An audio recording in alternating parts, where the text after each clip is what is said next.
I will make the cut later on, but this is already interesting indeed. But So that's what I'm the talking about.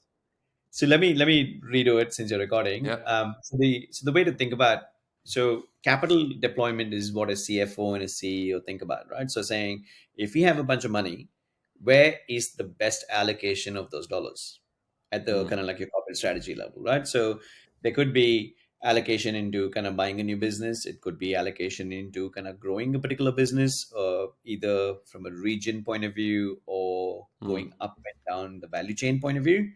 What they do want to know, at the decision or at least the strategic choice stage, is get an understanding of whether or not that investment will generate more of a return than what they would get otherwise. Now, what I mean by that is, let's say they have a metric called internal rate of return, which they use typically for valuations of businesses, usually around the 10 to 20% mark on average. They go, if I have to spend $1 in this new bet, am I going to get more than what my internal rate of return is? Now, if the answer to that question is yes, that becomes a strategic choice. Now, obviously, you won't know for sure, but at least your analysis of your new market and new segments that you're going after should give you some sense of what the expected return would be. And that's how that project will get measured. Saying we bought this new company, for example, we bought a new company, we mm, acquired because it made sense, because we thought we can get more return. They'll look back on it a year later saying, did it actually generate the return we thought it's going to generate? mm, As like a proxy, right? So, and we were talking about marketing before. So, in marketing's context, as even as a chief revenue officer, I couldn't care less about CPCs. I don't. All I care about is for every dollar we invest, how much return did we get out of it? And in some instances, some campaigns may not generate the full dollar return, but in some instances that may actually make sense because of presence. But then you make that choice intentionally. So what I mean by mm, that is, if I spend $1 on, let's say, $100 on a particular brand campaign, and I'm only getting $50 back, actually, in some instances, is okay, because I just want to be there, not necessarily mm, acquire customers. So my intention is different.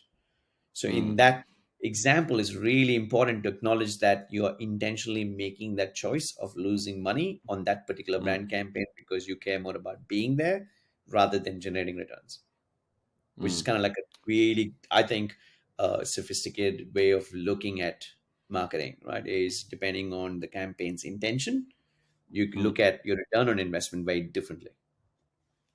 So you feel like not every campaign has to technically make money. So you split that up into what, branding and performance, or do you feel like there's a different bucket to put into? It's a good point. Predominantly branding and performance. Mm. Predominantly could be, just my own name.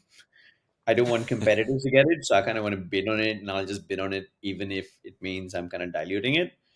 Mm, On competitors' names, even though I know I'm bidding on competitors' name, I want to outbid them because mm. I just want to be there when someone's searching for them. Yeah. Okay. So that would that be branding then? Is more like I want to be I would put it in, visible yeah, there. I would put it in the branding category. And Mm, also, with these investments, all of them have to be within reason. You don't go spend, I mm, don't know, all your revenue on a branding campaign, right? That's kind of weird. mm, It's again being sophisticated about your budget and your budget allocations, and how much are you willing to block from a kind of like from a presence point of view, and deciding that mm, upfront is important. I think what, in my experience, I've seen some brand marketers would not quantify it, which I think is where the challenge kind of comes in, right? Where you're actually not quantifying how much you're willing to spend to just be mm. present. Yeah. Um, and once you quantify it, you're not spending time justifying why that's not generating Mm, more than $1, right? So if you're investing $1, it's not generating more than $1, but you're comfortable with it because you went in with that intention. Um, mm, it's very, very hard for people to wrap their head around. Everyone's chasing a return on investment. I think it's important, mm. but in some Yeah. instances, also important to be around.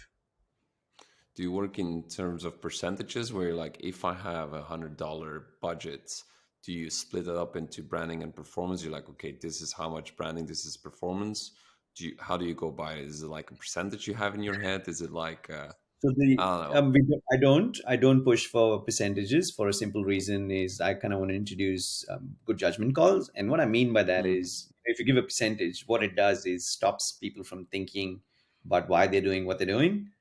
I almost allocate it as make judgment calls on what you think is what we should be spending, right? So that becomes a part of the exercise for that campaign to get an understanding of what that budget might look like, what our overall revenue is, and what percentage does my marketer think is relevant for someone like Mm. us. So and they are very the flexibility comes from me giving them that flexibility, saying you can go up and down, but you make that judgment call, and what I hold them accountable to is the overall return. Mm. So marketing still has to generate revenue, right? So have they generated the revenue overall? They spent a small percentage of it in brand that's not generating return, but that's okay. That's presence. But overall, we are generating more than what we are investing. Mm. Okay, I see. So it's not a percentage because then you put them into buckets like this is your branding budget done. Do they have to come in with like a business case every single time, or is like it's your budget? Figure out if you want to move some performance budget into branding performance. It's typically it's always accountability is huge for us, so we make everyone accountable for whatever they're running, but Hmm. that accountability comes with responsibility, i.e. we also give them the authority and responsibility to say you have the authority to shift it the way you see fit.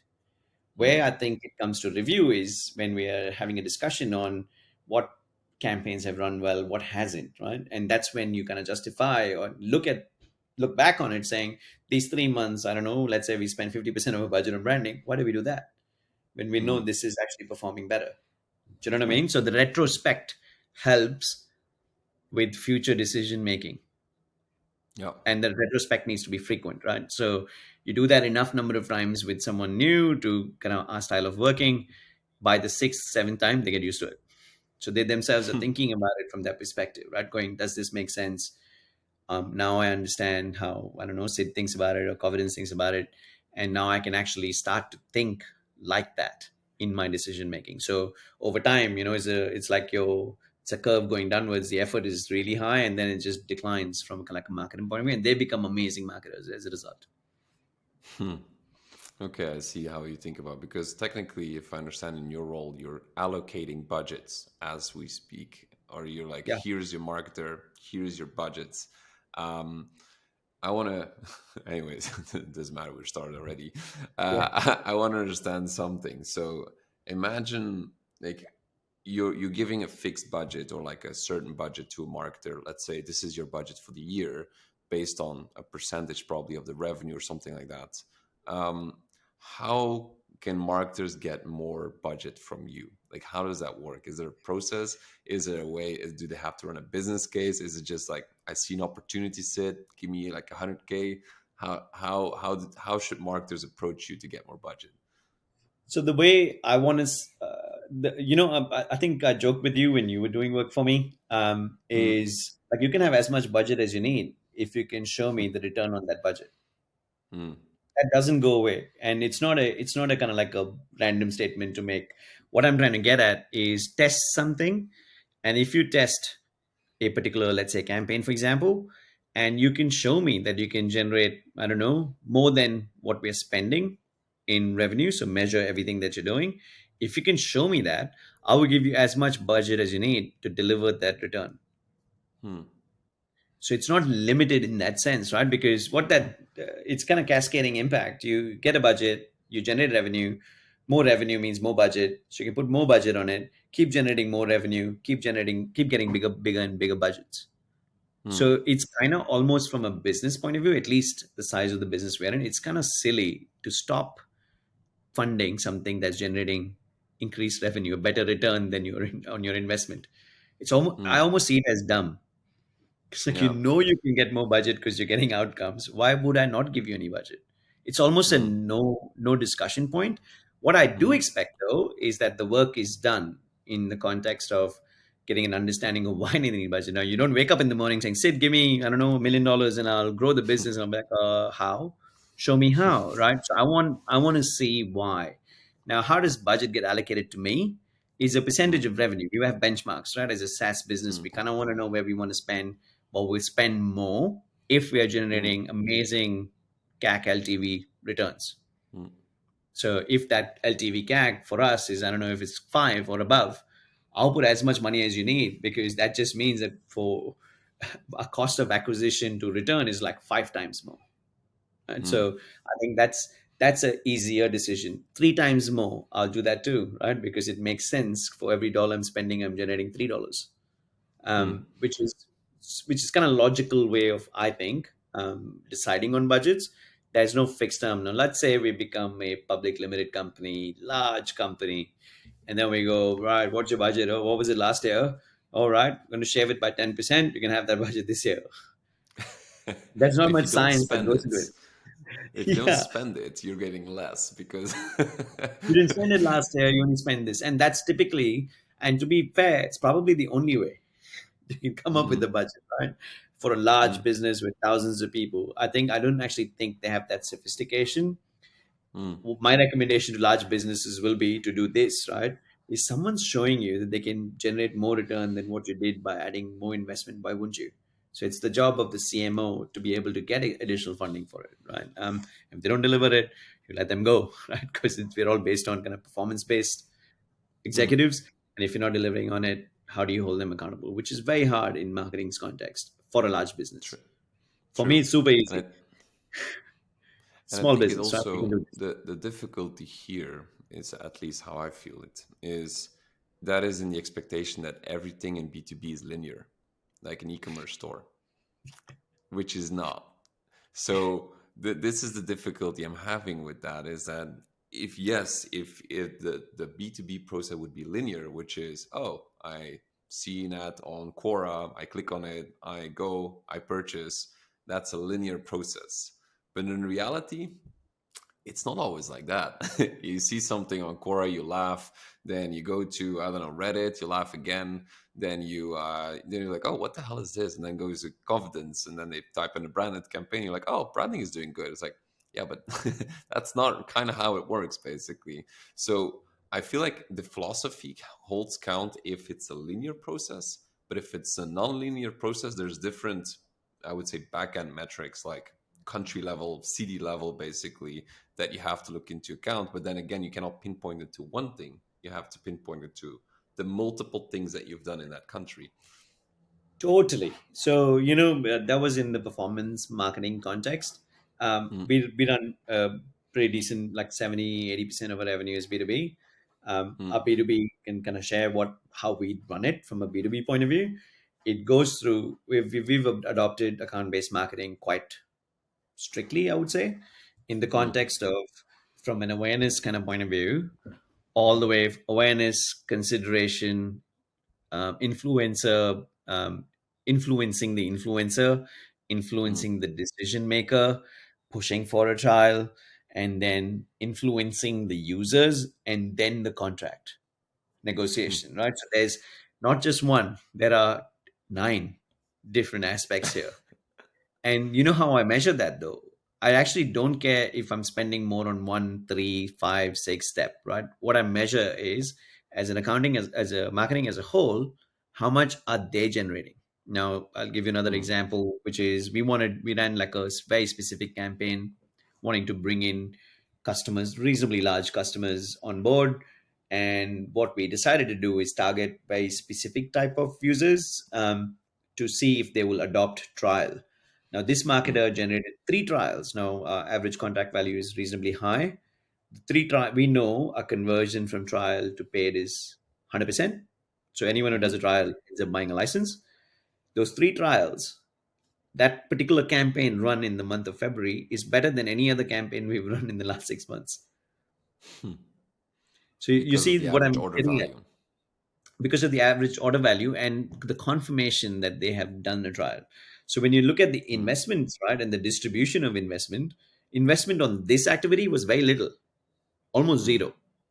Now, doesn't mean that we can keep running this activity for the rest of the term, right? This is just one activity that we're running. Maybe we can do one more, but in the mm, context of how might we get others in different parts of the buying cycle or thought cycle, We still need to do awareness. So we still need to be out there. We still need influencers who kind of know about a product. We still need to build a great product, very important, because you can't sell it if your product's crap. And then we still Hmm. need to be in front of them all the time. Even after you sell it, you still need to be in front of them from a marketing point of view to make sure we retain them the following year and make sure they're using the product as they intended to use when they bought it. So the Hmm. marketing in B2B's context doesn't end from Hmm. click buy. Absolutely not. It starts, especially in our context of large order value, right? Where people are not going to buy it on a whim. There are budgets that they have to deal with. We deal with universities. There are budgets, there are processes that they have to deal with, long sales cycles, I'd say 1 year for maybe outbound. For the long sales cycles, the activities or marketing effort needs to be very different to maybe, let's say, a search intent based purchase. I don't Hmm. know, I want shoes. I don't go see shoes, I buy it. So calculating your return on investment on that is easy. Your return on ad spend is Yeah. easy. In this context, for me, the way I look at it is very simplistically. What did I spend for the year? What are the campaigns that we know worked? Hmm. Most important thing for me is don't run the campaigns that didn't work again. Do you know what I mean? Like learn from it, right? So you can't keep doing the same thing over and over again, hoping for it to work. What you need to do Hmm. is find things that worked and pivot. Set 20% will be things that work, 80% is you're trying new things Hmm. constantly. Go back on Hmm. it, end of the month, look at what's worked, what's not. My marketer who's here, she's very good, she's learned it. We spend most of the time retrospecting. It's going, what did you do last month? Show me everything. There's a list of, I don't know, about 60 campaigns she's running at any given point in a month, right?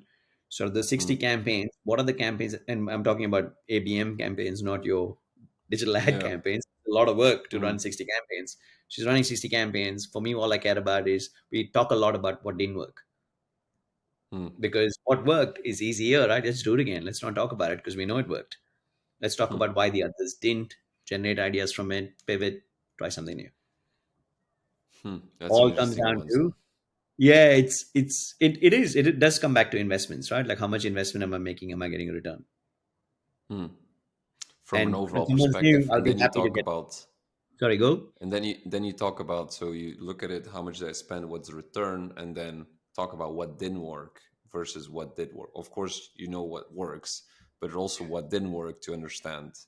Do you Yeah. think that you can always pinpoint to understanding why didn't something didn't work? Because sometimes No, it's very hard to understand why something hasn't worked unless you talk to the person and say, hey, we ran this ad for you. You didn't click. Why didn't it work? Like, how hard is that? it is very hard to get an understanding of why it didn't work. What you do know is that it didn't work. So you've got your engagement measures, right? You kind of know what's worked, what didn't work. The didn't work part, keep it aside. But what you do know is it didn't work because Mm, of engagement measures, right? So you start with that, and then this is how we do it, and then we hypothesize on what we may think may have happened. And you mm, take that, and if we think it was kind of worthwhile exercise, and we believed in this campaign because of our intuition saying this is kind of weird, this is a cohort, this is the messaging to the cohort, we don't know why they've kind of done it. Either change your list, change the segment, or change your message, right, and try it again. That's what I mean mm, by learning from it. It may be that we got one of those elements wrong. Change that element, do it again. And when you do it again, it does the same thing. Change that other element. So it's just rule of elimination, right? Is mm, what is it? What is the most likely reason why it didn't work, and work mm, backwards from it, and start eradicating them, right? mm. If you think about all the things that didn't work, what is mostly the root cause according to you? Is it the metric that you wanted to measure against, or is it the copy? Is it the offering? Like, if you think about all the things that didn't work, what is the most hypothesis that comes up, I why it think didn't work? I think it's segment and messaging aligned to the segment. So Mm, it's the okay. cohort you're targeting. That's very hard to do, right? Because you're in B2B's world, you're kind of assuming there's a particular cohort that maybe in our context, let's say there were students, Mm, and maybe the messaging didn't align to what students need. hmm, You're not going to engage people if you're going to talk to them about something they don't even understand. If you send, I don't know, a dean school, the dean of the school, you send a message about Mm, students, he's going to be like, "Why are you sending me this stuff?" So it's mm, about gearing value to the segment you're delivering that value to. mm, And it's not it's everybody thinks marketing in this context kind of like easy to go, spin off a few campaigns and get some leads and you sell it. As you know, it's not as simple as that, right? mm, You have to keep doing things in terms of, but having deliberately doing things from a marketing perspective, and making sure that you come back and hypothesize on why it may not have worked and rule it out mm, one by one. And you know what? Sales guys are very good when it comes to giving feedback. They're like, "Oh my god!" After the fact, they will tell you, "Oh, mm, this didn't work because you said the wrong thing to that." I'm like, great, but we briefed you before the campaign went out. Why don't you say something then? It will happen, right? Because it's not mm, at that point. It's kind of hard for everyone to relate what that might be. And then when it's out, they hear it from the customers. They're like, "Oh my god, you sent the wrong thing to the wrong person." That's okay too. We embrace that feedback and we try and adapt that going forward. And we also learn how might we get that from the sales staff up front. mm, Do you know what I mean? It's again constant learning. I think is the only thing I'd say for any marketer. The general marketers are okay these days. We don't need general marketers. I think what we need is very specific, very targeted, very kind of data oriented marketers, because only they can join the dots on what's working, what's not, and why. mm. Um, I understand that, but I think you need two type of marketers. What I would say is, I think the people that are very data driven sometimes lack the creativity Totally. of the messaging and the creatives and all that stuff. So I think, because I saw this with my co-founder before, is that I'm more of the creative guy, I would say. So like creative concept and all that stuff, and the other guy was like the data guy, who's like spreadsheets. He loves spreadsheets and everything. And then we would talk about this, and we had some fun. It's like, okay, yeah, that's creative, but like he's like, no, but what about the data? So you can see that he was more of the, okay, let me put it into a spreadsheet. If it makes sense on a spreadsheet, let's make it work. But I was like, okay, but there's more to a spreadsheet. Basically, there's other stuff that you need to have a messaging, you have to have some copy, you need to have some creatives to to make it work. Otherwise, yes, you have a bunch of spreadsheets, but spreadsheets don't tell you, like a number doesn't always tell you the thing, like what the feeling is that the person has. It won't tell you that. It will tell you if they got a free trial. It will not say the frustrations the person had. Did they actually understand what the product is about? So there's I would It's say you funny. need two. It's funny you say that. We are hiring for the second, and the way Mm, we are hiring for the second marketer is more around, we're calling it a marketing manager role, but to kind of describe what this role is, right? It's more comsy sort of role. It's thinking about a messaging. So if you had to kind of break down comms, right? How does the mm, how does the organization want to be perceived? What are we saying at different parts, whether it is customer service, sales, marketing, whatever? How mm, are we engaging with the customers based on different segments?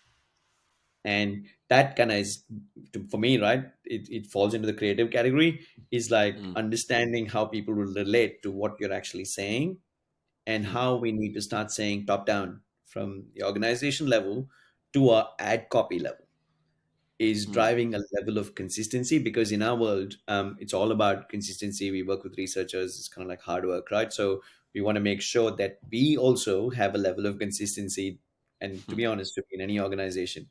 So what I'm doing essentially is trying to get someone from a marketing perspective, but more mm, comms leaning, to drive the creativity side of things, right? Is like, how do we talk to our customers? What will they yep, relate to? yeah, And then we'll use the B2B marketing to kind of measure it, right? yep, Saying, did exactly. this work? Did this not work? So you're pretty bang on, right? Mm. I can't do it. I'll suck at creativity. I'm terrible. I'm more kind of like, why is this campaign not working? I don't see the numbers kind of, but I do Yeah. appreciate and understand the importance of it, right? Which is, communication is one thing, but how do you relate to them? How do you, to your Mm, point, how do you understand their frustrations? How do you understand what floats their boat and what doesn't? I think it's a really mm. good point. Funny, it's very timely that you mentioned it, because we're like, I think that's a gap. That's what we should get. Yeah. But that's the whole point. I think you like every for me in my head, when we were hiring people in marketing, we put them into two buckets. It does not mean that you fit into only one bucket, but we had the right, left, and the left brainers. And on the, which is the data side and the social side. And my question was always, if you had to pick a platform, which is you want to run Facebook ads or Google ads, you can do both, but I'm gonna pick one, and I'm gonna be this, like, I'm gonna, doesn't matter for me, but pick one you feel most comfortable with and you would love to do, basically, versus the other one. And when people picked Google ads, that's mostly because they were very data driven, spreadsheet, because it's very factual. It's very like, okay, somebody searches something, it's, there's the creativity could be in the landing page, but in Google ads itself, it's not very creative. It's just like, it's very like 1 + 1 is 2. Whereas in social, in paid social, it is number driven, but you have some certain creativity that comes into it, basically. So you would bucket them and say, okay, you're more of a social. Both need to understand both worlds. So what you're saying is that I'm the data guy, but I need to understand the creative side. I think the creative side needs to understand the data side Totally. of things as well. And that's, I think, the gap that needs to be aligned in, I would say. Why can't we find one person that can do both, unicorn of sorts, right? Yeah, it would be cool. It would be cool. It's like when this, what is it, the T-shaped marketer came out, and everybody's like, I need to be T-shaped. And for a while, I was like, wow, yeah, I need to like learn how to code and all that stuff. I was even doing coding classes, like all of that stuff. And then I realized, like, man, I fucking hate coding. Like, this is this is not cool. Like, I'm learning code and I'm like not enjoying it. Like learning JavaScript, I'm like, okay, I need to understand the basic. I need to know how to set up the tracking, which is fine, and to do the briefings of the data layers and all the fun stuff. But after a while, like, that's not where my biggest value is gonna live. You need to understand it, but you don't have to need to do it fully. And I think that's where you need to know it, and it lives there, and speak the language. And from there, you'll figure out some other people that are smarter, because we're moving into a world where it's so specialized worlds. Everything is changing so fast. You'll need to find a specialist anyways to make it happen, I feel. Totally. um, Totally. We can't do everything, right? One person can't do everything. So the OT model is silly. We've Broken. been trying to do it. I wish I could tell you that I know everything. I don't. I don't know Mm, much. What I do know is how to make it happen, right? Through finding the mm. right people, putting them in the right place, and just trial and error. Um, I it's think been it's three really years about here. creating a Yeah. T-shaped team, not T-shaped marketer, but building the T-shaped team, understanding what all the elements are, and then building a team around those things and seeing where the weaknesses are in the model. I feel that's at least how I feel about it. And one of the things, one of my learnings, since we're in topic of skill sets, right? And I think one of my biggest learnings through my Mm, career is anyone, whether it's marketer, finance, sales, whatever, right? It's very easy to say. A lot of people say that's focus, but you know mm, how hard it is to actually drive focus. It's mm, having a clear objective and going after that objective, right? Let's say, even in our own example, we went through multiple variations of each quarter changing the KPIs and changing the objectives to go mm, 6 months in, kind of on why though? What is the ultimate measure, right? What is that one thing that I should care about and nothing else?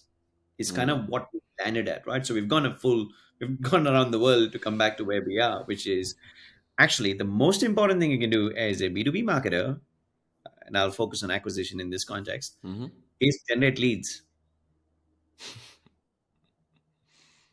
How you do it is your tactics, but your measure is leads mm, as the first step.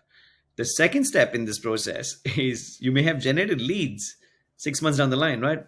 Did those leads convert any differently to the leads that mm, converted previously? mm, And I'll go as far as saying I'm okay with them just focusing on generating leads without thinking about conversion just yet. As the mm, first step in the funnel, right? Generate leads, mm, we'll worry about quality next. mm. Okay. You see why? Because we haven't proven that we can generate leads, right? Let's do that first. And then Mm, we'll figure out why someone's not converting, whether it is the mm, wrong type of audience or whether it is campaign messaging was incorrect, whatever it is, we'll figure that out next. As a mm. core objective for this year is generate more leads, Yeah, period. because driving insights from 0 people is worse than driving insights from 100 wrong people. Exactly. Exactly. And At least you also, have somebody to talk to. yeah, and also, can we even do it? Right. That's kind of Hmm, what I'm testing. Is we need, and we're doing pretty well actually in that context where we're double the lead volumes and we kind of know what caused it, right? So, hmm, um, and to your point from before, it's not one thing; it's 10 things. Now, do I hmm, need to do allocation of, I don't know, credit to a different channel? I don't even bother. We're too small for that, right? I'm like, it's okay if, I don't know, Google did it or an event did it or sales did it. Actually, don't care. What I care about is my hmm, total investment and the return on that. Now, as hmm, we get bigger and bigger and bigger, I would get more sophisticated on kind of campaigns. But right now, we have a budget, small one, but we spend that budget and we make sure we're getting returns on that budget. And that's my focus right now. And as we hmm, grow, we'll get more sophisticated in how we measure when we have the flexibility to do so. hmm. It's interesting how you're doing things now. If it's okay for you, I just want to go back into a few years, Mm. if that's Yeah, okay for you. And totally I want fine. to see if you can, because I love building these, connecting the dots backwards. I'm a strong believer of that, hence the name, connecting the dots. Yeah. So I want to walk back and reverse engineer a few things in time. Do you remember your first 100 days at Covidence? Like, what's the first things you've done? Like, can you recall that? I do. So the God, you know what? So the first thing I did, which is not so strange for a small business, but the first thing I did was try to get my head around metrics. Hmm, So when you think about Covidence is complex product, right? So what we sell workflow to for researchers to complete their systematic review so they can produce trustworthy evidence. I had hmm, never used this product before, and there's a good chance I'll never use it again. So for me, the first thing to understand was what data can I find internally, externally, whatever database we have to start to form a hypothesis about what this business is about. Now, this is at hmm, almost like at the strategy level, right? Going, hmm, how does this business work? What are the drivers of revenue? What are the drivers of cost? What are the numbers? How is it growing? What percentage is growing at? Um, what are the kind of key challenges? Can the numbers tell me where the key drop offs are from a kind of user acquisition point of view, retention point of view? What's our churn? Do you know what I mean? Like, it's not, I have a list of 5 or 10 KPIs that I look at all the time, right? And I do one other big thing that I do is I create a mental map of kind of key numbers. So when I say hmm, KPI, it's not just what it is, right? Like, what is the KPI? Not that. I actually want to know what the actual number is. hmm, As like, I spend a lot of time looking at it over and over and over again to hmm, drill it in my head to go, okay, now I have a pretty good sense of what a revenue should be in any given month. Is hmm, there seasonality in the business? Is there buying cycles that I need to be aware of? Because, in December, for, I don't know, institutions, when everyone's away on leave, I don't want to run this massive campaign and run it to the ground. hmm. Those are the quick things that I can do upfront, right? So that Yeah. those are kind of like simple things, but smart things, so that I don't make simple mistakes like seasonality. Going hard Hmm, with the campaign when I know no one's actually looking is kind of weird. Right? I should be fired for it, to be honest. So that's probably the kind of like the first thing, is that mental map of key drivers and perhaps a good understanding of kind of like the key. When I say key KPIs, definitely revenue, customer numbers, volume, value is super important. Churn, I think, is hmm, extremely important, and patterns, right? On when sales come in. Like for us, June would look like a hockey stick, hmm. and it's like, well, why? Because everyone in the US buys in June, which are like 70% of our revenue at one point came in June. We've kind of balanced Wow. it out by going into new markets, right? So a lot riding in June. So how do you kind of how do you know those patterns, and how do you do that really well? It's kind of like the first thing. Then Covidence, this function is new, like a revenue function at Covidence is new. So when I kind of came in, first thing again is, what is the kind of like, how do I identify the high level growth opportunities? Whether it Hmm, is product, whether it is marketing, whether it is sales, whether it is finance, whatever, right? hmm, So it's going through my, by the way, that's my functional teams, except product, is I've got finance, I've got marketing, and I've got sales. Weird mix, I hmm, know, because of my strategy hmm, background. I can do numbers, I have numbers. For me, it's essentially figuring out what is it that we can do really quickly Mm. to get the growth opportunities. I think I'll give you an example in finances context. Is I was noticing that a collection of creditors, like we'll invoice some large university, well, obviously can't name who, and they won't pay for 90 days. Mm. So the thing is, the money is not at risk, right? It's just they process. By the time they get through Mm. their process and make a payment, it's kind of like 60, 90, 120 days, and we never chased it up. It's a cash flow Now, that problem. exactly, that creates a cash flow problem, right? My understanding of finance kind of meant, oh, that's an easy fix. I'm going to automate a couple of reminders early in the piece, which we did. And then our collection average due dates kind of reduced dramatically by making a very Mm. small change. That's what I mean by kind of quick sense of high level. It's not so much growth opportunity, but this is cash flow opportunity, which means we can be smart about where we spend our money because we're collecting money a lot faster. And so that's kind of one example of it. The other example was kind of from a high level growth opportunities point of view was kind of pricing. When was that last looked at? Is something I Mm. always look at. And what is the perceived value of the product is also something I look at. Mm. I'll leave you with this one thing that I've learned in my career, which I think is super insightful. You as an employee always think worst of the product you work at. So your perception of value at a company you work at of your own product almost always is lower than a perceived value of a customer. Mm. Do you know why though, right? You deal with crap. Yeah, Because if every everything day. is working well, that's not something you're addressing. Like you're only dealing with things that are not working well, which is kind of like our job, right? We're here to come fix things and moving forward. That happened about 15 years ago in my career. I went, oh my God, the perceived value that I have of a bloody good product was wrong because I only dealt with just things not working, things breaking internally, and we're trying to kind of somehow make it look good. And I'm only thinking about that. So my perceived value became lower than what a customer's perceived value would be. Mm. So the important lesson here was willingness to pay, right? Is understanding customers' kind of value perception on willingness to pay, not so much your internal value. So when we wanted to make this pricing change, there were obviously people very concerned internally saying, "This is crazy. Why are you changing it?" And the way I won the debate is kind of like, "Well, let's see what happens, and then we'll reverse it if it doesn't work."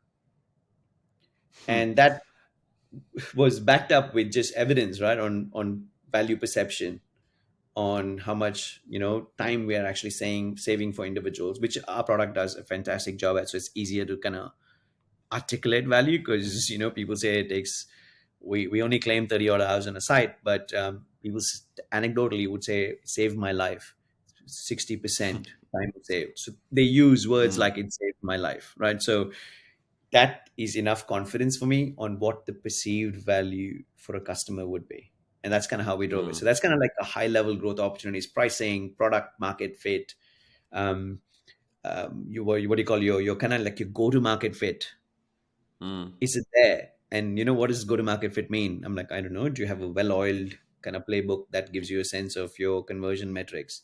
Which I knew Mm. very quickly in a small business, nobody has it, right? So it's like, if I set up that framework here and follow that framework, it'll work Mm. because it's never been done before. So that's kind of like how I'd approach, or how I approach growth here. And to be honest, anywhere I go Mm. is kind of get under the hood, get an understanding of numbers. The second most important thing for me is capability assessment, Mm. knowing who to hire and actually knowing what the gaps are, and then Mm. getting the right people on board. Right.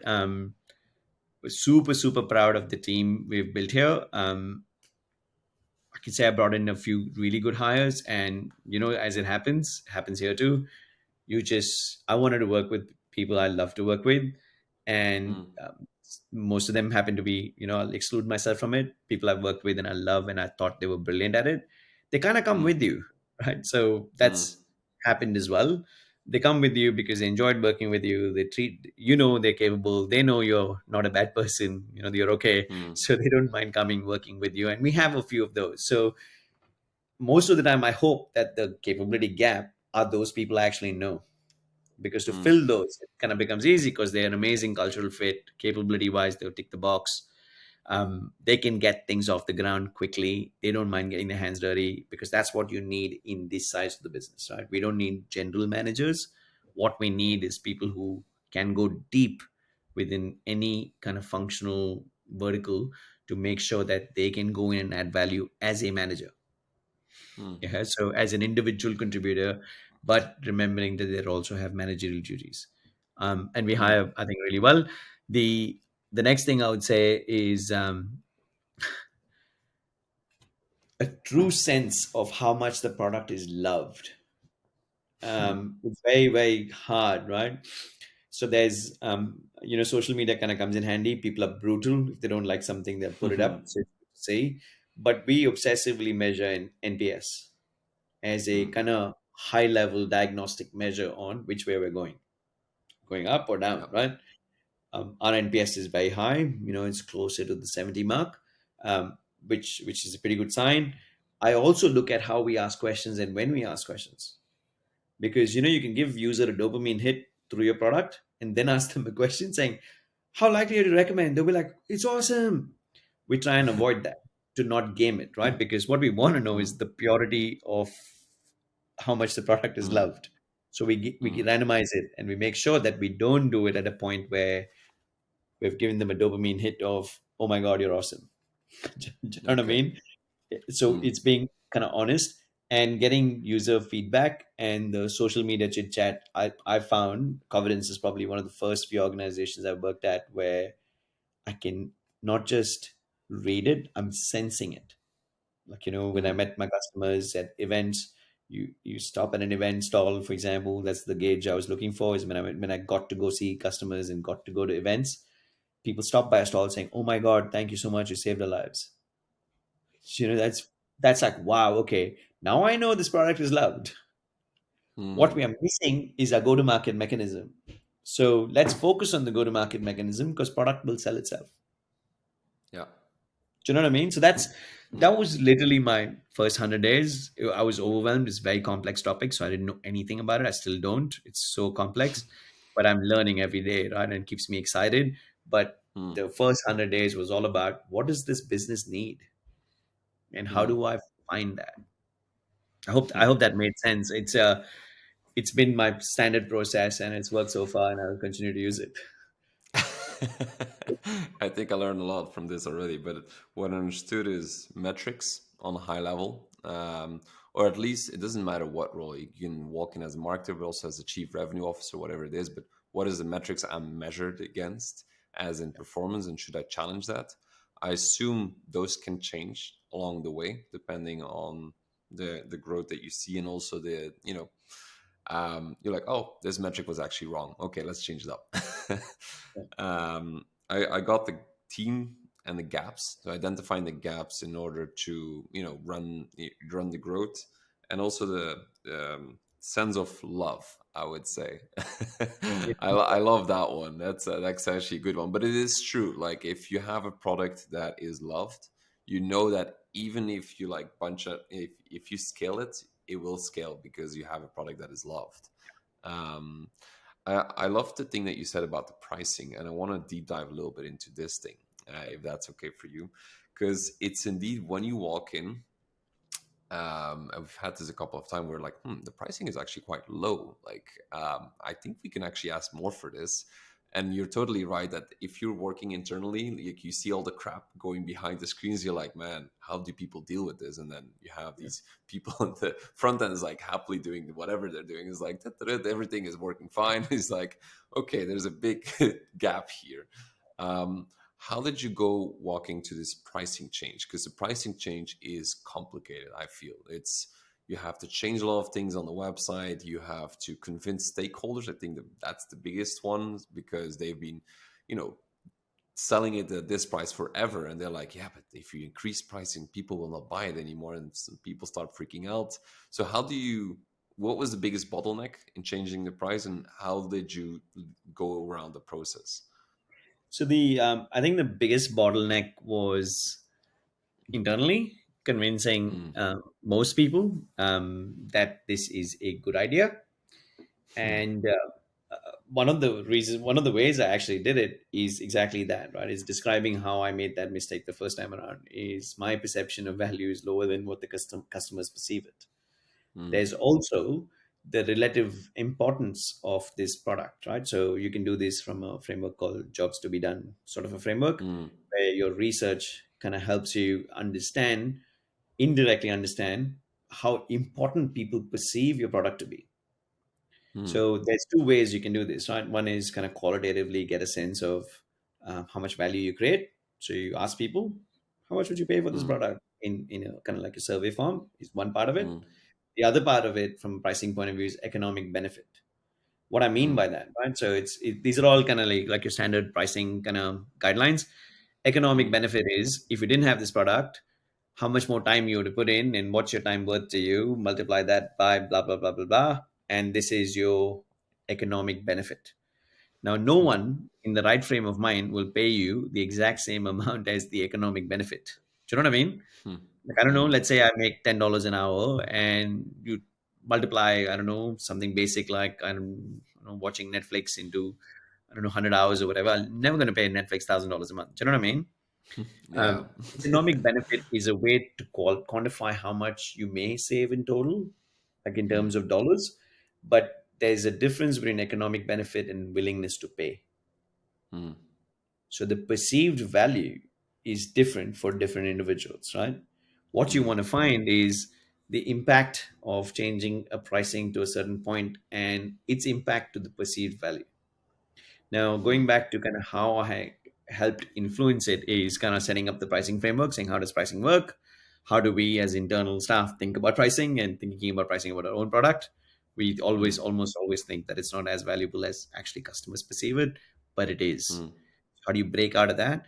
The way you do it is through your qualitative research, if you have the ability to do so, and also looking at economic benefit, right? So, if let's say the economic benefit, I'll make it up here, is $10,000. I'm saying I'm only asking for a change in pricing from 500 to 700, but the Hmm. economic benefit is actually 10,000. Let's say no one will ever pay 10,000 to it, right? But the Hmm. willingness to pay, certainly, let's say it's only 10% of it, it's still 1,000.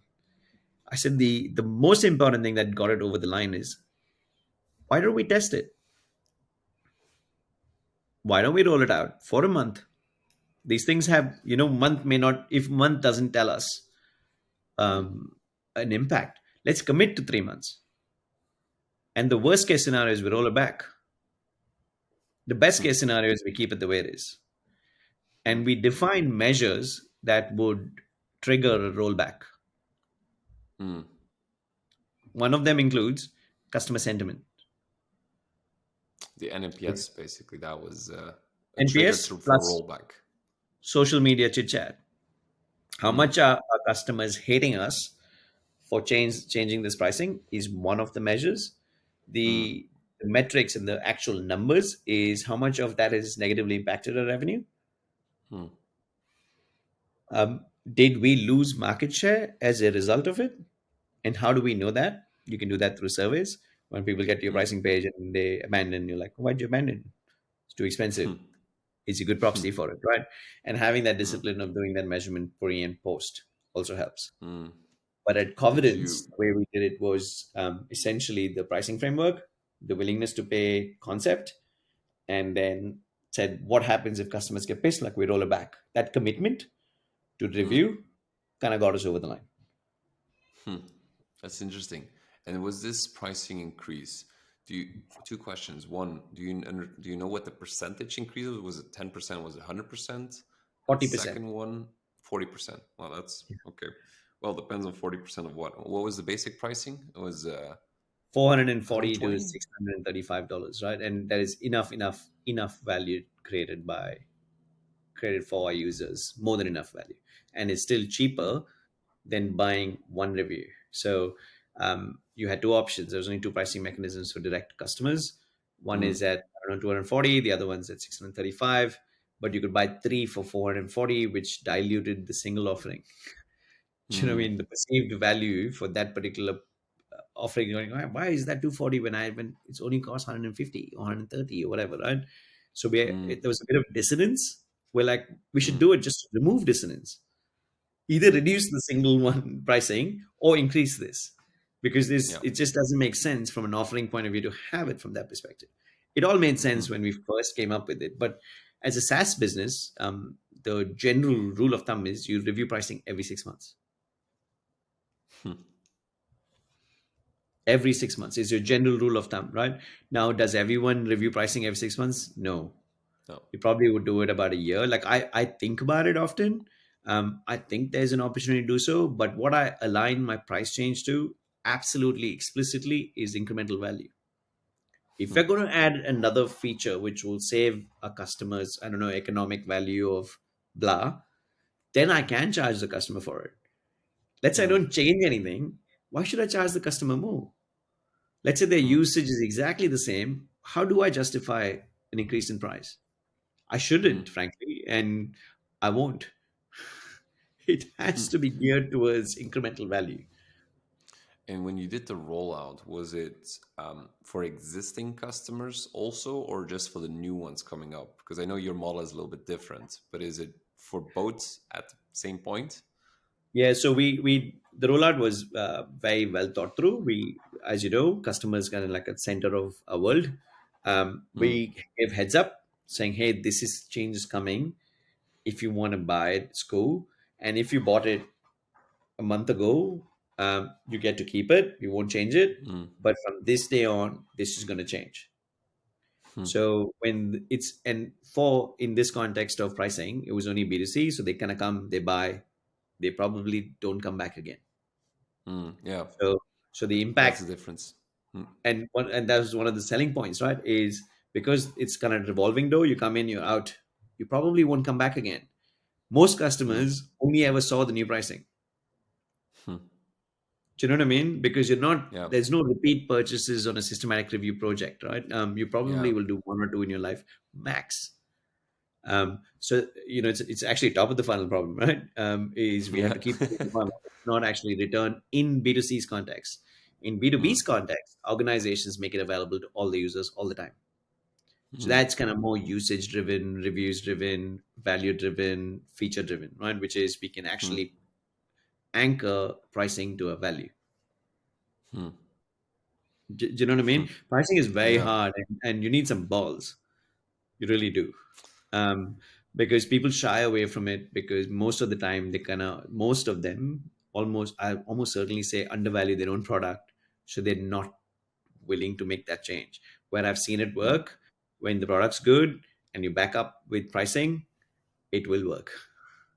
I mm. did this, I wouldn't say, at another organization I used to work at, where we increased pricing, I think 500%. And you know why we did it? Because it had lots of poor quality assets on. It was kind of like a marketplace, and people were putting lower quality asset because there's no barrier to entry. So our Mm, challenge was, how do you improve quality? Like, it's, let's just increase the price from, I don't know, $10 to $150. As soon as you did that, volume dropped by 80%, value went up by 20%. mm, You know what I mean? And the follow on impact was amazing quality. So the conversion on listed assets started growing. mm, No, I'm not recommending people use this strategy in all instances. You have to be very careful. But what I'm saying is it can work in your favor, and that required cuts, right? balls. We did it to clean. We did it to clean the place. We didn't do it to make more revenue, and we cleaned the Mm, place. Okay, we could only do it because we were confident enough that we'll have enough volume to generate the same or more revenue with fewer customers, mm, and we took away all the crap. Most effective way of cleaning up, just charge them more, right? So you literally price them out intentionally. That's actually a smart play. But that's coming back to your first topic, Yeah, understanding the metrics, the dynamics, the metrics on a high level, and then exactly. understanding how you would influence that by making that price change and where all the other metrics are changing as well. Exactly. That driver tree and your mental map on what is it when you change here, what impact can it have? You won't know everything when you started a new business, but I think trying to figure it out is probably the first step. And Hmm. that's why I think you need every function should be good at numbers, Hmm. No, or at you're least totally right joining, in at that. least conceptually understand how the numbers fit in together. Hmm. Okay, so now you have the metrics, you have a skill gap, you have, you have a sense of love for the product, basically.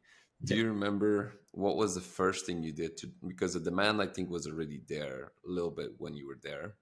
How did you go around it to drive the demand even further, basically? What was one of the first steps you said, okay, there's something we need to do here as well in order to drive demand? So we have so in Covidence's context, there's kind of like three types of offering. There's a trial offering, which is Mm-hmm. growing, decent growth rates, 30-40% year on year. Um, there's the kind of B2C offering, which is you can come in, do a project, and then there's a B2B offering, right?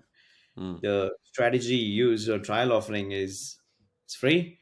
Um, it kind of works in itself because people kind of come and trial it, and most cases students probably can make do with just the trial offering. They don't need anything more in the learning stage. It's only when you're progressing through your course it may become more important for you to go from trial to kind of actually you've got more mm, citations that you're looking in. You need more functionality or bigger I guess mm, citation allowance. That's when you'll buy it, right? mm, What we started to see in terms of kind of like your growth opportunity, and some were good moves, some were kind of like terrible moves, right? Is there was no marketing, right? So you kind of went, okay, there must be people. Obviously, people don't know about us because we're big, but not as big. How do we get in front of anyone looking to do a systematic review, for example, right? So mm, we chose the quickest path, as you know mm, very well, is ads. mm, So how do I get a sense of demand?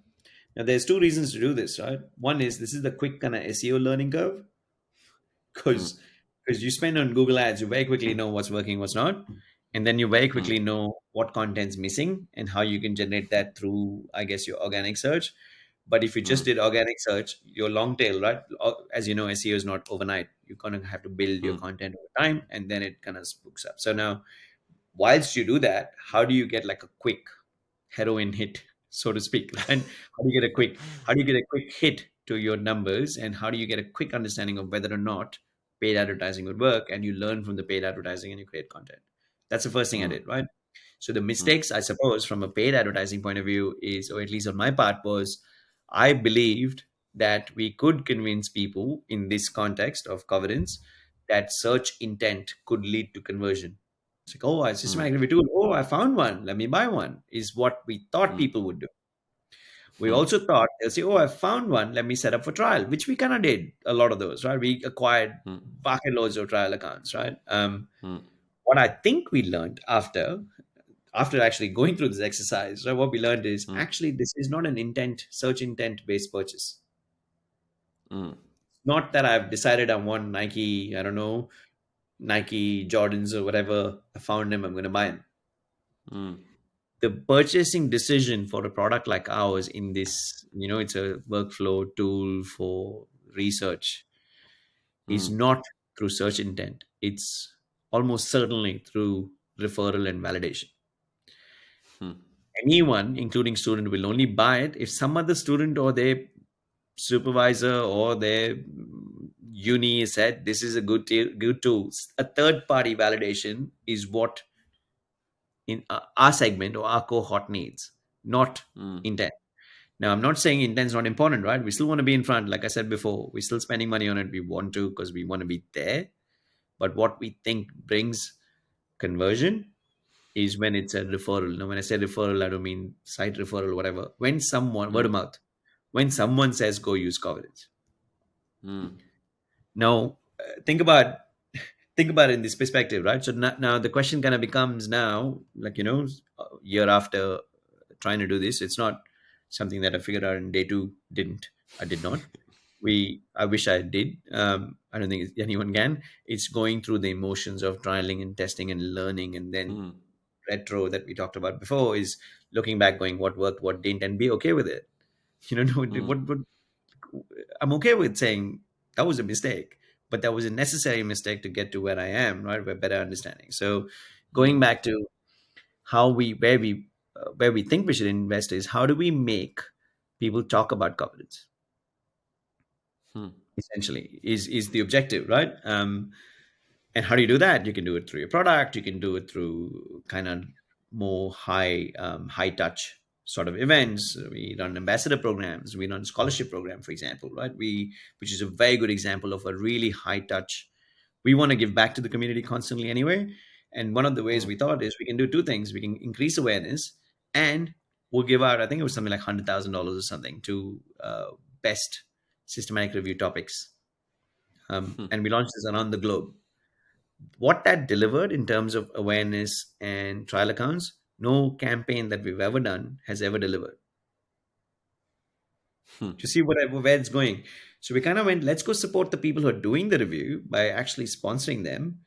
And let's not worry about how many trial accounts they'll create, how many users we'll bring in. No, our intent will be pure, saying we will go after giving the scholarship to the person who's most deserving. No numbers looked at, right? Come back, look at the numbers going, that delivered much better with no caveat, no KPIs, nothing intentionally, because you can't lose the purity of that scholarship program. We're like, Hmm. yes, back of my mind, I wanted to do well, but I'm like, I'm not going to look at it. I'm just going to focus on rewarding the right Hmm. person. And I think that worked because then Hmm. our efforts were more around how do we deliver this program, scholarship program really well, less around is it converting. Hmm. Okay. I want to walk you through. Ironically, that works better. Do you know what I I mean? want to deep dive into a few of these things because I think Yeah. there's some interesting learnings here. So I think you described one is the quick wins. It's like what are like certain bets that I have, and I think the second one I feel is a big bet. I mean, you have to convince somebody to give 100k, and you're gonna give 100k out. It's a big bet basically that Yeah. could deliver and could also not deliver at the same time. Um, so I want to walk you through that process because that's an interesting process. Because in the beginning, you're trying stuff, and then because of that stuff, you're realizing how to do the better stuff. If that's how I understood it, and it's Yeah. also how I went through my journey. It's like, Yeah. oh, that didn't work out. Okay, now that I know this, I can actually make a bigger bet on the side. What gave you that confidence to make that big bet? Because there's some learnings, and that's the search story, or is there other stuff that you said, because of this small, I don't know, I did a community event of 10 people and everybody loved it and purchased it, I can now make this big bet? Or did you just go ahead and make the big bet? No, so everything we do as a like anywhere, I think there should be rigor and discipline around your thought process Mm, on why you want to do what you want to do. I wish I could just be like, give me 100 grand. I just feel like charitable today. Let me give it to someone, right? Not quite. I think it's the search learning, which is number one. That's why mm, it started. Number two, it kind of went, okay, how do we get in a non-salesy? Our Covidence as a brand is subtle. We're not in mm, your face. We're not your typical hustling and aggressive marketing and sales tactics. We're not.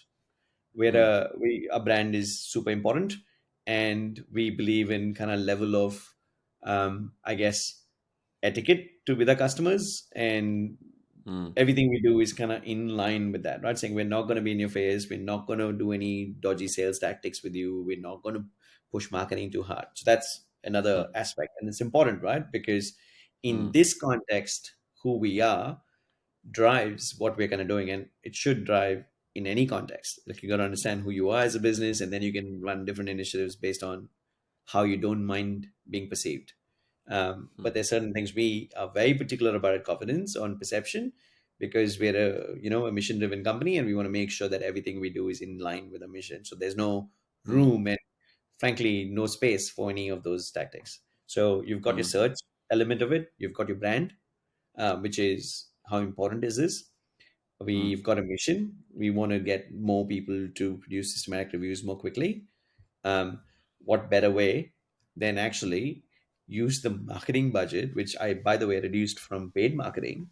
So I kind of went, mm, I can take this off, because the way I'll take it off is I'll reduce it, see what happens, essentially, mm. right? So I halved it and nothing happened.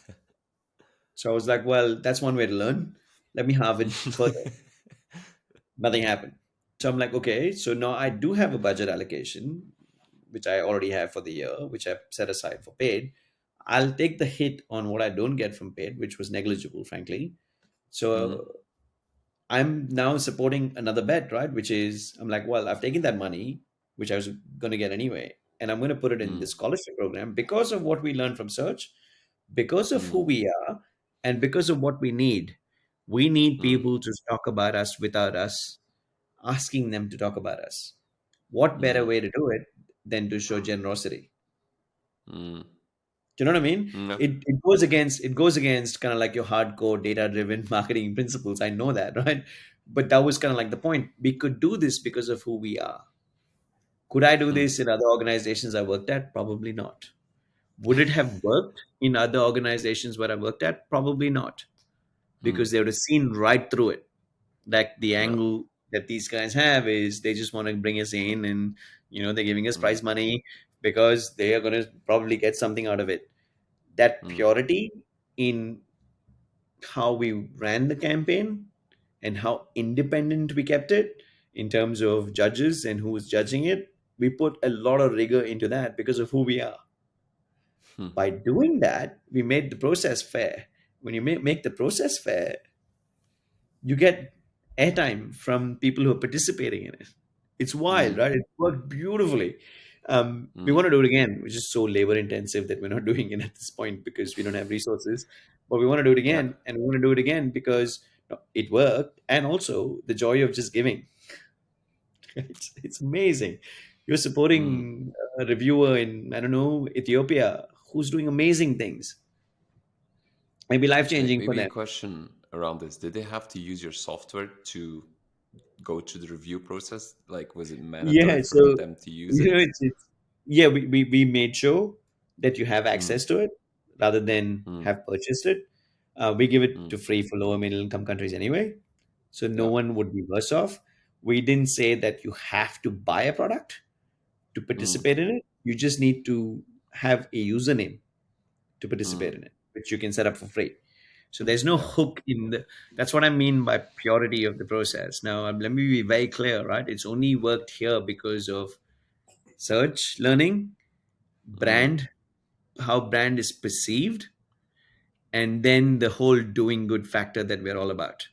So mm, I can say that we're a not for profit, right? So everything we do is do good, right? It's kind of like it's mm, not even a question. So getting things like that over the line in this context is a hell of a lot more easier than it would have been in any other commercial context I've been in. mm, So it's a good question you're asking, saying, how did you go from this to just deciding to give 100,000? I'm like, but you see now, right? How these things mm, layer up and go, okay, they layered up. It's perfect. My boss is very good. Similar thought process.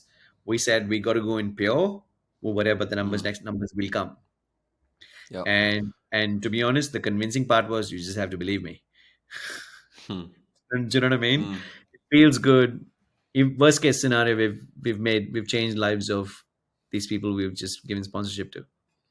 Yeah, I totally get it. I think that's what I love about. I call it stacking growth. Is I remember this story and it's still going on. It's that we hosted just a small webinar. Basically, we hosted multiple webinars. All of them had 200, 300 participants, and then we had this one topic where suddenly we had 1,800 people showing up. Same context, same strategy, whatever it was. 1,800 people, we had 300 live questions. We were like, what the hell is this? Basically, like, we're just running webinars and then suddenly one spikes out and we're like, this is great. Like, this is insane. This is 6 times what we usually get. And now we took that topic. It was like, we need to build something bigger than this. Like, we need to, now we're building a whole course about it, like a 5-day shooting. I think it just finished 2 days ago. And it's a whole 5-day course. And we realized that we could do that because of the small things that we've done before. So we took a bigger bet because of the smaller bets that was taken before. So I love the whole philosophy of this whole learning small and then you can extrapolate it. Exactly. I think a second topic around it, what I loved is that you've basically built an amazing offer for your community. And that's also what we always talk about is like the messaging is yes, the audience, yes, but the offer, which is win 100K, is a big offer in order to participate. And I think what you've done is you've taken a great offer and put that into the market. And I think that's also the reason why it became so successful. So I appreciate those things. Yeah, no, it's to be clear, it's not 100K to one person. It was 100K to about like 20 people, right? Which we wanted to Mm, spread the love too. So it's like giving it to one mm, person means that we're would be not nice. spreading it, not spreading Yeah. it enough, right? And we main thing is to sponsor your research, right? Mm, And it doesn't cost a lot to sponsor a secondary research like systematic review. mm, They typically would need a laptop, computer, or pay for a research assistant or whatever it is, right? That's kind of it mm, in this context of mm. secondary research. It's True. really time and tools, and hopefully we can, we've changed some lives. Now, the other thing which will be like, so how come the other thing which I think about, which I haven't done, is how come we haven't milked it? Hmm. So we have all these users, we have so many people joining into the scholarship. We just announced the winners, but that was it. Finished. Typically people keep recycling it, right? I don't know if I lost you there. You're frozen. Oh no, you're good now. Yep. All good. So the people would milk it normally, right? Saying, "Oh my God, look at these award winners," and they keep saying the same thing, award winners, over and over again. One of the things that we were very particular about is not to milk it either, Mm. Yeah. because again, remember what the intent was, right? Like keep the intent pure. You could do a profile on some of the winners to help them get their next gig, not for anything Mm. else. Yeah. True. Keep that intent pure, and when you keep that intent pure, sales do come. They will come Mm. as a kind of like your domino effect of it, like a halo impact, rather than a direct acquisition. Mm. I think what you've done pretty well in this campaign, and that's why I talk about connecting dots, is software is just a tool to get something done. And when most SaaS founders they talk about their software, it's like, yeah, but we can have this feature and that feature, and we can do this. But it's not about the features. It's not about the product. It is what the product can do for the Outcomes. community. Yeah, And it's you'll see outcomes. this in any software that does ads. And if we're actually reviewing one right now, is like, oh, we have this feature, we have that feature. It's like, that's not what matters. It's really what can the person do, what is their like achieved thing that they can do with you guys, not what is the feature that can do this. So you took that concept of, hey, we're going to make you reach this goal of the review. The software is just additional, like it's just a tool to get you there, but it's not the end goal basically. Totally. I think the jobs, you should look this up. We use it internally a fair bit for product research. It's a framework called Jobs to be Done. Mm, The framework focuses, which I think is really, really useful in any context, whether it's marketing, product build, engineering, whatever, right? What it kind of gears you or anchors you to is thinking about outcomes, mm, not features, outcomes. By doing this, what do you hope to achieve? mm, Because when you ask a customer what feature you want, for example, they will give you a list, right? mm, They'll give you a list, and then that list will be different based on which customer you're talking to. So you're kind of confused about what it is from a research point of view, from a product point of view, or from a strategy point of view. What I think works is asking them, what are you hoping to achieve? mm, It's a small change, right? But completely different dimensions, because that's what we are there for. We need to figure out how we're going to get you that outcome. I mm, don't need you to tell me what to build. I need to figure that out, obviously, because what I need you to tell me is what do you want to achieve? mm, Very interesting dynamic shift, right? And I think becoming increasingly common now in the product world. I think is reasonably new. I do that mm, even from like when I think about stuff. That's kind of how I would interview my customers too, saying, "What are you hoping to achieve?" Rarely talk mm, about what feature would you like. I know what mm, I know we understand in Covidence what our customers want, right? They want to get through their review as quickly as they can so mm, that they can publish the review. Now, our focus is that we'll figure out what features we can build to fast track it, artificial intelligence being one of them. But we are figuring out how we can remove it or fast track their process rather than them telling us what feature we should build, because they can't mm, prioritize it for us. Like they shouldn't, to be honest, because they will look at it from their perspective and they'll only Mm, think about it from a feature point of view. It would have been great if you had an annotate function, for example, right? But I think what they're mm, saying is it would be great if you got help me. Like the outcome I want is get through this process very quickly. How can you help? mm. And then you Yeah. break it down into different parts of your funnel, and then you go as a product and workflow and say, okay, what outcome do you want here? What outcome do you want here? What outcome do you want here?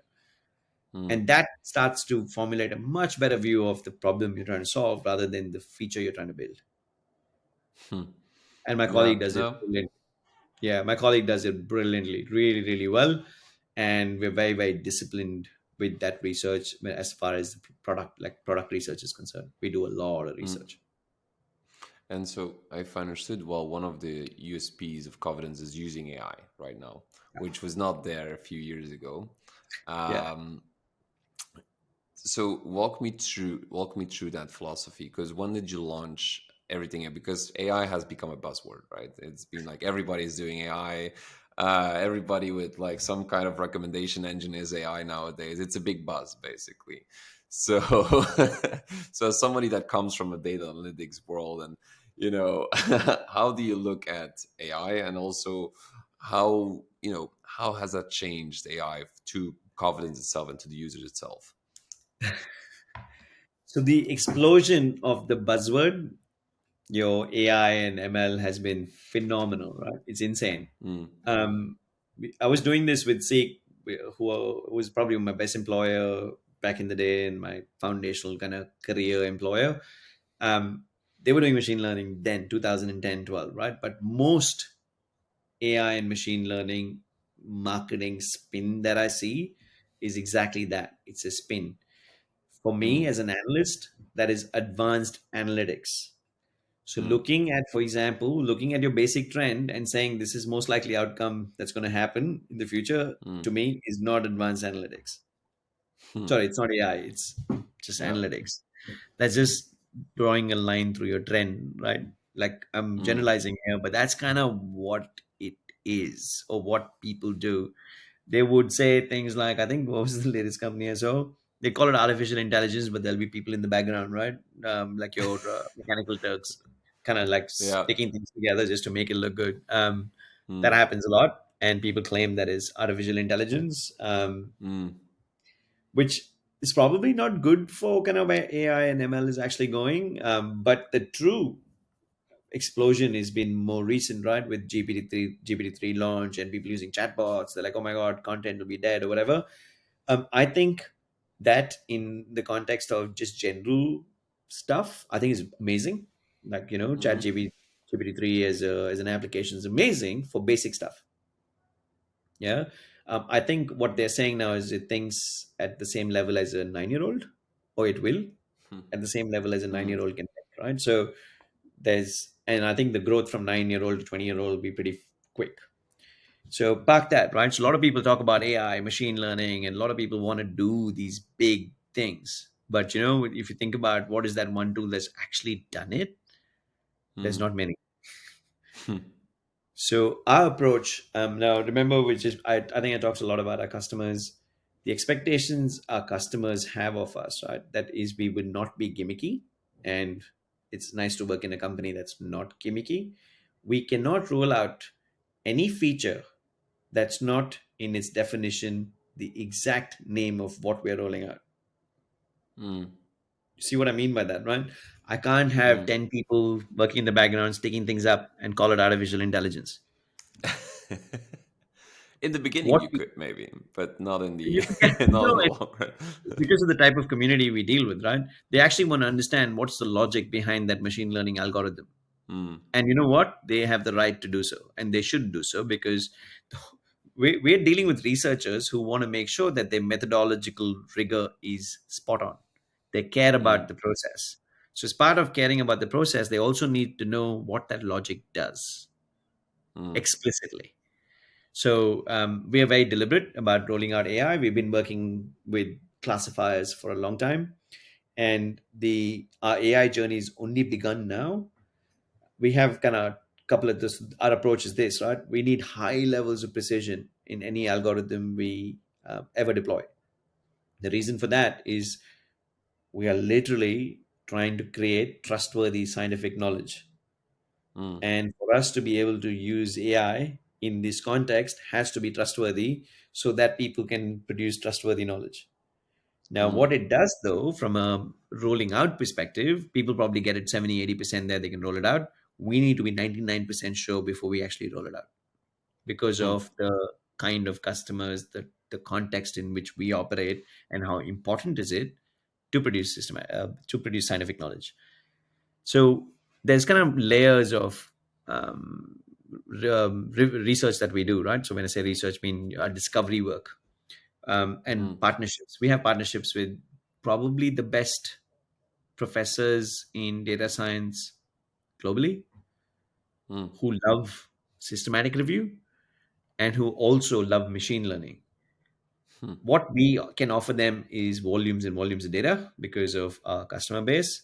What they can offer us is a logic in return with high, what's called in artificial intelligence world, recall rate, right? High Mm. recall rate is what people care about. Like, we want it to be really high, and taking it Mm. from a well reputable leader in kind of like artificial intelligence in the systematic review context is probably the type of artificial intelligence we'll ever do. Mm. It's a long process, right? Because we can't just spin off a logic and say we've done it. I think the example that I wanted to talk to you about was more around the sort option that we put in. So people going to go through thousands of citations before they get to a smaller cohort. That's what a systematic review process is. You start with everything that's related to the question you're trying to answer, and then you kind of just rule things out, and then you end up with a group of those, and you extract data of those, and you publish. So there's Yeah. thousands of those, right? I think it's on average about anywhere between 5,000 to 10,000 citations. Essentially, it's called the screening process. So in that Mm. process, you go in and you go, yes, include this, don't include, yes, no, maybe, yes, no, maybe, and it's done independently for the what do you call the validity of process. So there should be this blindness to individual different systematic reviews do it without telling each other what they've done. So I'll do it, Mm. yes, yes, yes, yes, yes. I can go, no, no, no, no, no, no. It creates conflict, and then the lead reviewer comes in to resolve the conflict. Mm. What this particular algorithm does is it sorts the most likely to be included based on your inclusion behavior. So it learns. So out of, I don't know, let's say there's 5,000, it'll look at it going, how many have you done? You've done 25. Cool. I'm going to use that 25 and I'm going to learn from it. And I'm going to prioritize what I think is going to be the most likely to be included in your question based on your question and how you've been voting, include yes or no. Mm. We call that active learning as an algorithm. Now, that doesn't remove the need for you to not cite all 5,000. You still have to do them. Mm. What it does, though, is reduces the collective time of performing the research. So when you're sure Mm. about inclusions, you're putting more in the inclusive bucket straight away, which Yeah. means the next step of the process can start. Doesn't have to wait for you. Mm. Do you know what I mean? So you're reducing the time it takes to get access to the next stage quicker. Now, what Mm. we might do next, who knows, right, is automatically kind of give you what you should exclude. It's going to be Mm. big in terms of what we think is not relevant at all. Why is it in your search? Um, Mm. Huge task. We won't do it lightly, but we'll do it with a lot of discovery and making sure that the precision on that is very high. So that's Mm. that's what I mean by artificial intelligence, right? So that is artificial intelligence. That's stuff is actually learning, literally looking through unstructured data and going, oh, this might be relevant for you, or this might not be. And that Mm. needs to happen on the fly. So the computing required, even to process something like active learning, is a lot, right? Mm. Because and then the computing will require to keep fast tracking different stages of systematic review is going to be a lot, and we won't do Mm. it. We're kind of deliberate, right? We won't do it unless we're sure it works, essentially. Which Yeah. I think it's an amazing thing to be. It's a luxury, to be honest, because we're in no rush to spin off AI. We in fact think that doing it properly is more important than doing it quickly. Mm. Especially And with it's good your fun, type of right? audience. Yeah, it's good fun, and my colleague runs most of it, but I get my teeth into AI a lot. Like in terms of I just want to learn. So I talk to the product manager fairly often, going, where you at? How does this work? How does that work? Where does the data get stored? How does computing happen? Right. So it's more Mm. curiosity, and I like the topic, so I get involved in it pretty as much as I can. Hmm. Which brings me back because I mean, this comes back to your background, and this is what I wanted to walk back to connecting the dots. Is I remember your first growth position, growth related position, was at Seek, if I remember right. Well, um, so you had a background, I believe, in corporate strategy, business analytics, all of the fun stuff, which connects now to the AI, connecting the dots. Back then, how did you like approach like connecting activities of like business results as a head of business analytics? Can you recall that? Yeah, so I think it's I think my professional formative years probably happened at Seek. And it Mm, started in my copy strategy days. Had the most amazing boss in terms of just his intellect. You know, you go to work and you feel that you're intimidated and you're like, shit, everyone around me is smarter than me. That's where I was. I think what I mm, learned from that particular function was really getting an understanding of how to validate anything that you're thinking about. Right? mm, May it be marketing, may it be, I don't know, mergers and whatever, right? Any topic in the business context, you kind of go, how do I find a way to validate that? mm, It's kind of where it all started, to be honest, because that's kind of what strategy is. You're dealing with ambiguous plans or ambiguous thoughts, and then you're trying to reduce the level of ambiguity that you're addressing with. And the mm, way you reduce that is through qualitative, quantitative feedback, trends, whatever, right? So, how do they all fit together so that we can make semi-informed decisions because they're not fully informed because it's ambiguous? How do we reduce the level of ambiguity? It's kind of where it all started, right? So when I joined, mm, it's kind of really weird if you think about it. I was kind of head of analytics, but I went from corporate strategy background. It's not, I'm not like a SQL pro. I know how to use it, but that's mm, kind of it. I'm not a solution data warehouse architect. No, it's kind of weird mm, title to have as a head of business analytics. I went to this subsidiary of Seek called Seek Learning, which was in its kind of like newish kind of stages, and they saw the need. And Seek was always ahead of this when it came to understanding of data and appreciating the value of data, way ahead of anyone else that I ever worked for. mm, And they pushed that kind of culture a fair bit, right? And then I guess as a result, there's an opening for head of business analytics, and it was almost to do just that, saying, can you join the strategic dots to the functional dots mm, to make sure that whatever the functional teams are doing is meeting the strategic objectives? mm. That's really Do you know what I connecting mean? the dots. It's going back to kind of my first 100 days at Covidence, right? Which is, what did you do? Understand the key drivers of how things kind of fit together, understand how to get measurement for those key drivers individually by functional teams, understand what we have and don't have from a kind of like data point of view. If we didn't have it, how do we capture it? If we have it, why are we not using it? Kind of thing is that journey. So I love my time there. My team grew very quickly. So the joining the dots part of it, my job kind of became to not hold everyone accountable, but become the conduit between marketing and strategy, product and strategy. Do you know what I Mm, mean? So it's almost like if they were to justify, I don't know, spend, for example, we this is in 2000 and oh God, about 10 years, 11 years ago, Ricardo, we would mm, measure return on investment all the way to sale in 2010 from a Google ad to sale. In 2010, I guarantee it, 99% of organizations did not because it was so hard. We spent a mm, lot of time joining those dots, right? So that's kind of like an example of how growth kind of became cool. We're making these investments. Are we getting return on these investments at the highest level? Then second level down is, oh, marketing needs help to measure this because we were spending something like 15, 20 million in Google ad spend, right? So big amount of ad spend. So we're like, we need to know if it's delivering value and where is it delivering value. mm, So we know how we can kind of distribute a marketing mix and what have you. So there's an important part of it, right? So that's why we measure it to the T, going, we're spending a lot of money and we need to know. So that's what, remember how I was saying, depending on the varying level of budget, what you do may differ. This is a good mm, example of why it goes deep into kind of like a paid, because it's a lot of money going in and we wanted to see the return on investment and we want to know if we're investing in the right spot. From a product point of view, it's more the conversion aspect of it, right? People are coming, sales and marketing are bringing in lots of marketing is bringing in a lot of traffic. Why is the traffic not converting? Hmm. So, as a growth person, my kind of job became shit. Okay, we need to figure out why it's not converting. Then the third aspect of it was okay, it's converting, but why is it's converting to a lead, but it's not converting from lead to sale? Why? Hmm. And how do we know? We had 80, not 80, oh, maybe about 80 sales call center staff in Sydney picking up the leads and ringing them. And we're talking about, thousands of leads a day kind of volume. So it was a big operation in that sense.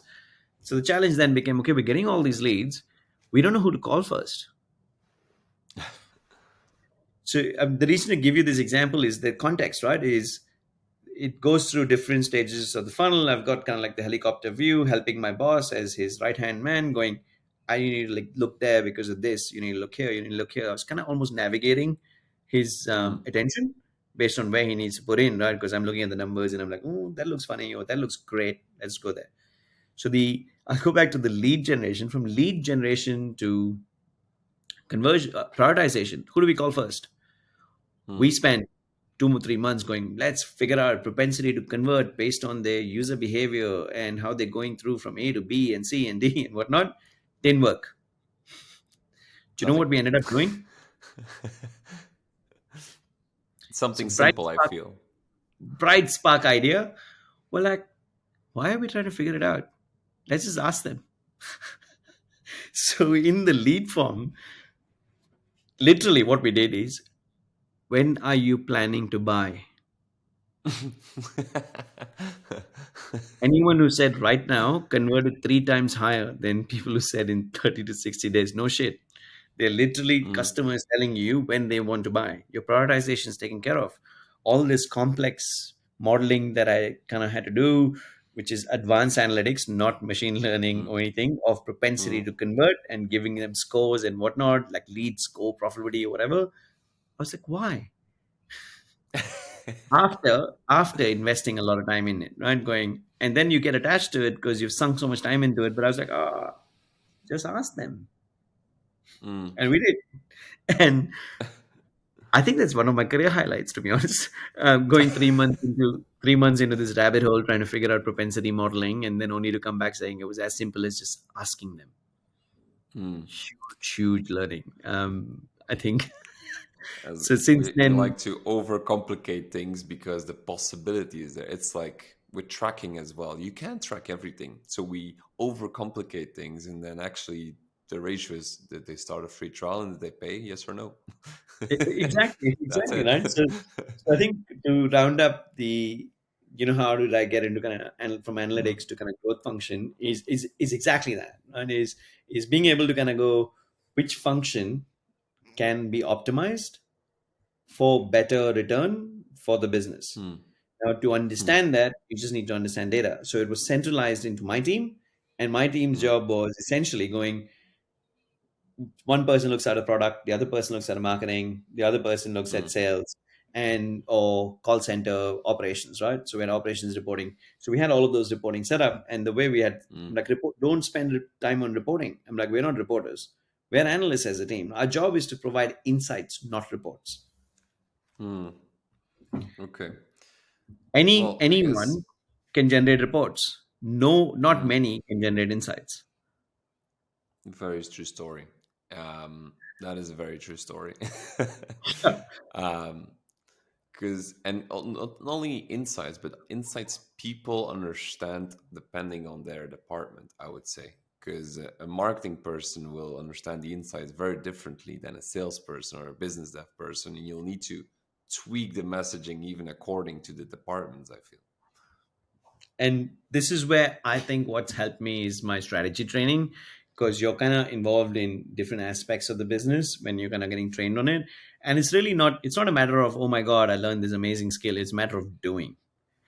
It Hmm. was doing so many of them so frequently kind of meant that I started to understand functions better and started to understand Hmm. how that function thinks about things. So when I'm talking Mm, to marketing, I have a positioning, right? It's almost like that's my target segment. How will my target segment understand my messaging? So let me mm, target my messaging. It's kind of marketing in many ways, is messaging it to them the way they would understand it. mm, And then tying that back into what that their contribution means to the overall business. I do get asked to do that a lot, even in Covidence, because of my ability to kind of go, okay, engineering, you probably care about this, or marketing, oh, I think I know what you will care about. Sales, you mm, probably care about this, so let me address it. Right? And that comes from mm, just experience, right? And experience going deep into each of those functional teams and understanding what they care about. And mm, exactly the same concept. What is the outcome they're looking for? Right? Just done from a customer point of view to internally. And once you mm, once you get your head around it, it's not easy, and it's not awesome all the time, but it works most of the time if you can relate to the person. And when I say relate, you understand their motivations and outcomes they're trying to achieve, and mm, you get there, right? And that comes from numbers, and then it comes from discipline, that comes from data backed sort of assertions. One big mistake that people make is shooting off the hip. What it effectively means is they just say things. Oh, we should try that. I'm like, but why? If you don't have data, at least talk me through your thought process. Do you know what I mean? Like, no, it's not shouldn't be mm, random. If it's random, then it's like my 5-year old, right? You can just say mm, random things. You can't do things mm, just because you felt like it. You got to have some thought process at a minimum. Awesome if you have thought process and data. mm. The two combined. Either if you have, just technically, if you don't have data, walk me through your thought process and make it very clear what the thought process is. If you have data, walk me through the data. And otherwise, preferably, you have the two. Yeah, exactly, right. And very, very hard to do. But my team now around me are amazing at it. I think they've all learned it. I made those mistakes. I would make assertions, and I had one boss tell me, "Are you an idiot?" And you know what? I thank him today. Hmm, His delivery could have been better, but he did ask me if I was an idiot. And I was like, oh, yeah, he's got a good point, because I just made a random suggestion without understanding even the hmm, context, right?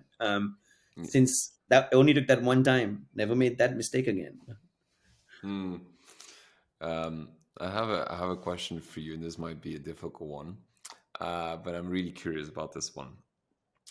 What is something you've recently changed your mind about?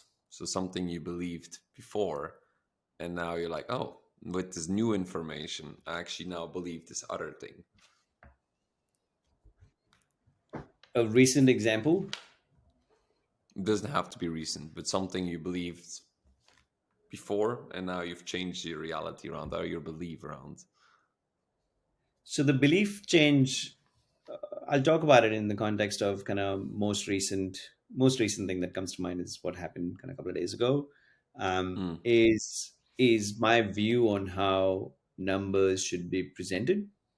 Um, mm, and I had strong views on it, and I would say I had strong views based on what I've learned over the years and how it should be positioned. What I failed to see is a perspective from someone who's not close to it. mm, Um, Intentionally can't not going into specifics. I'll give you specific examples after. Right? Is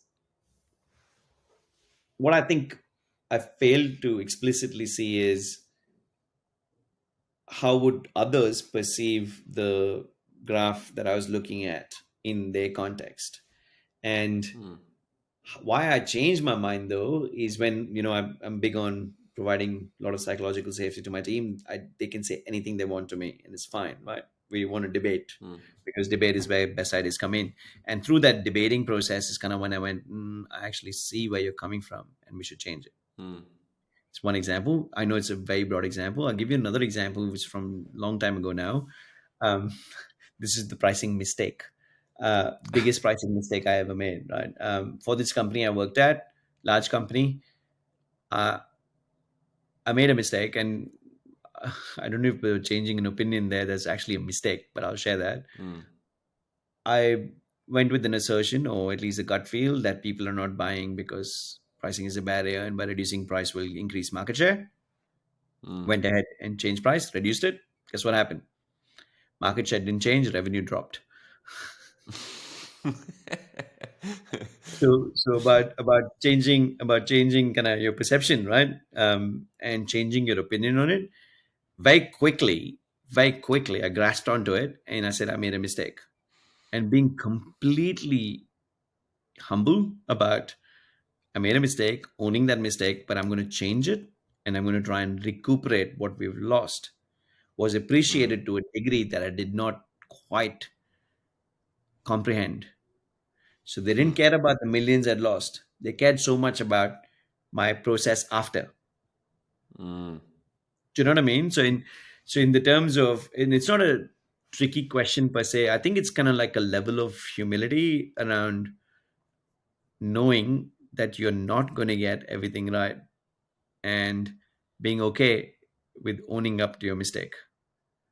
mm, Super, super hard, right? And you won't do it if you're not safe, if you don't feel psychologically safe in an you just won't do it because you yeah. will think about the consequences that's going to happen to you if you came up if you kind of admit it and accept fault because Mm, in a place that's not psychologically safe you will not accept it. What I mm, live on is absolute safety.